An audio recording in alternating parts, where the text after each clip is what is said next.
suite. Donc, réaction de complexation. Donc, les réactions de complexation, ce sont des réactions d'échange de ligands. Donc, ligand, L-I-G-A-N-D. Donc, un ligand, c'est soit un anion, soit une molécule qui va former des complexes. Donc, un ligand, le point commun de tous les ligands, ce sont des espèces qui possèdent au moins un doublet non liant ou un doublet mobile. Alors, donc petit 1, la nomenclature, qui est ici. Donc, ce qu'on appelle un complexe, c'est un édifice polyatomique dans lequel il y a un atome central. Alors, c'est souvent un atome, ou en général c'est un ion, qui est la plupart du temps métallique, qui va accepter des électrons autour duquel sont répartis des ligands. Les ligands, ça peut être soit des atomes, soit des anions, soit des molécules. Et ces ligands sont liés à l'atome central par une liaison covalente. Le nombre de ligands peut varier de 1 à 6. Ça dépend de la nature de l'ion central, ça dépend du ligand. Donc il y a plein de combinaisons possibles, on ne vous demande pas de les connaître toutes, mais on vous demande simplement de savoir que certains types de combinaisons existent.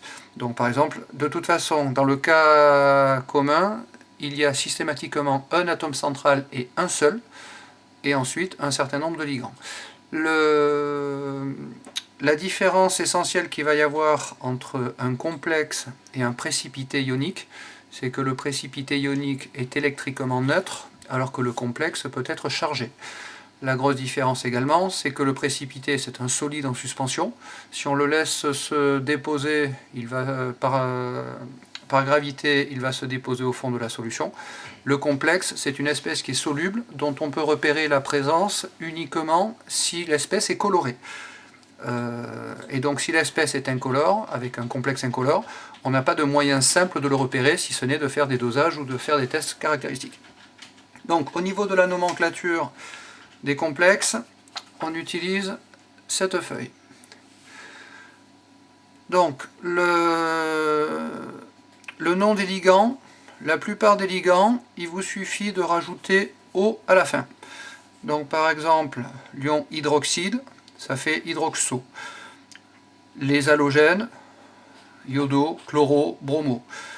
Les seuls ligands qui ont une différence là-dessus, c'est H2O, qui va se noter aqua, et NH3, qu'on va noter amine. À part ces deux cas-là qui sont un peu particuliers, tous les autres, quand vous ne savez pas, vous embêtez pas, vous mettez un O. Le jour du concours, si on vous demande un complexe avec l'ammoniac et que vous dites ammoniaco au lieu de dire amine, il y a l'idée, ça sera compté juste, ce n'est pas gênant. Donc pour le nom d'un complexe, vous avez la méthode qui est marquée dessous. Le complexe, il va falloir regarder deux cas. Soit le complexe est électriquement neutre ou il est positif, soit le complexe est négatif. Donc si c'est un complexe qui est électriquement neutre ou qui est positif, qui correspond à un cation, le nom du complexe va être systématiquement sur la même formule. Alors en général on commence par un ion, si c'est un ion.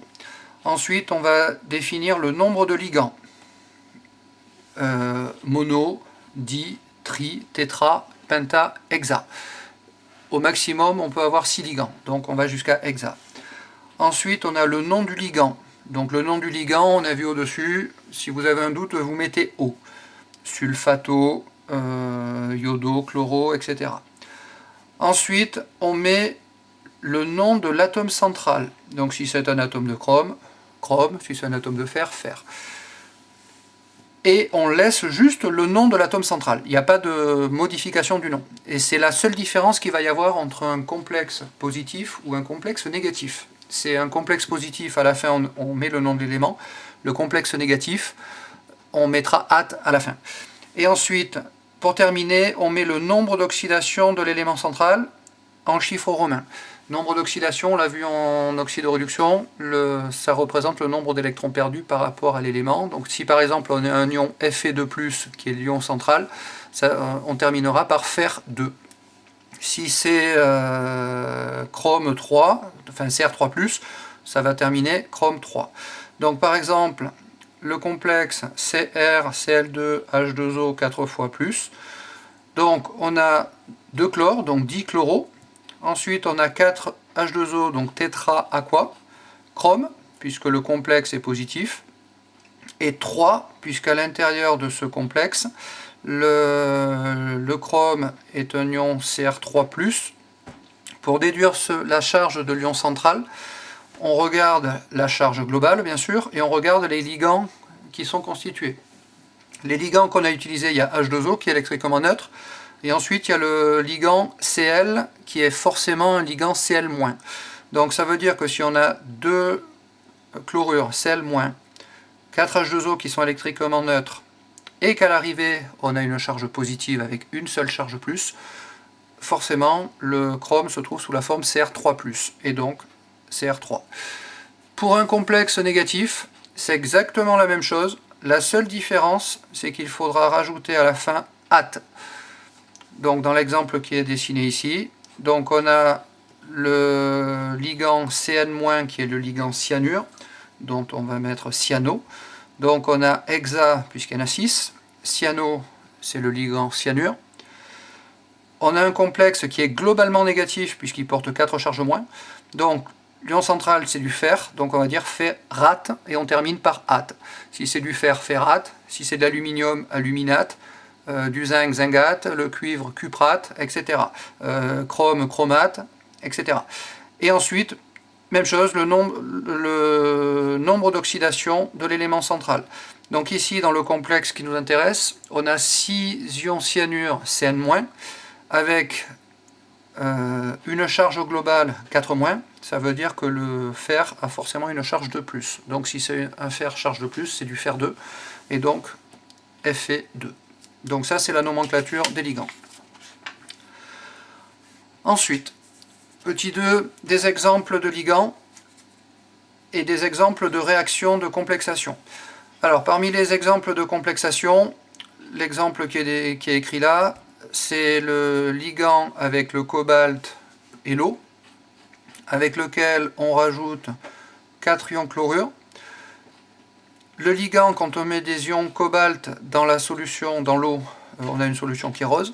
Si on rajoute des Cl-, notre solution va devenir bleue, parce que le le complexe entre le cobalt et H2O va devenir un complexe avec du cobalt et des ions chlorure, et va libérer les molécules d'eau. C'est un équilibre qu'on peut déplacer soit dans un sens, soit dans l'autre. Pour repérer la présence d'un ligand ou l'autre, ce qui fait la différence, c'est la couleur. Le ligand entre le cobalt et 6H2O est rose, le ligand avec les chlorures est bleu. Au niveau du nom, si on reprend l'exemple qu'on a vu juste avant, donc on a 6 ligands H2O, donc on va avoir l'ion, hexa, aqua. Le complexe est chargé positif, donc on garde le nom du cobalt, ça nous fait cobalt.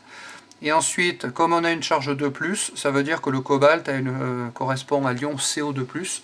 Donc le nom de ce complexe, ça va être hexa, aqua, cobalt 2. 2 en chiffres romains. Maintenant, si on reprend le deuxième complexe. Le deuxième complexe, il est bleu. On l'a obtenu avec 4 chlorures, toujours un ion CO2+, puisque la charge globale vaut 2-. Et donc le nom de ce deuxième complexe, c'est tétrachloro cobaltate 2.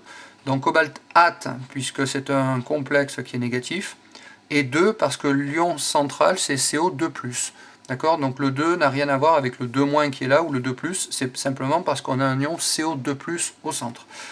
Un autre exemple de réaction oscillante, de réaction complexation, c'est la réaction oscillante. Donc pour la réaction oscillante, je vous renvoie vers une vidéo que j'ai tournée et que j'insère maintenant.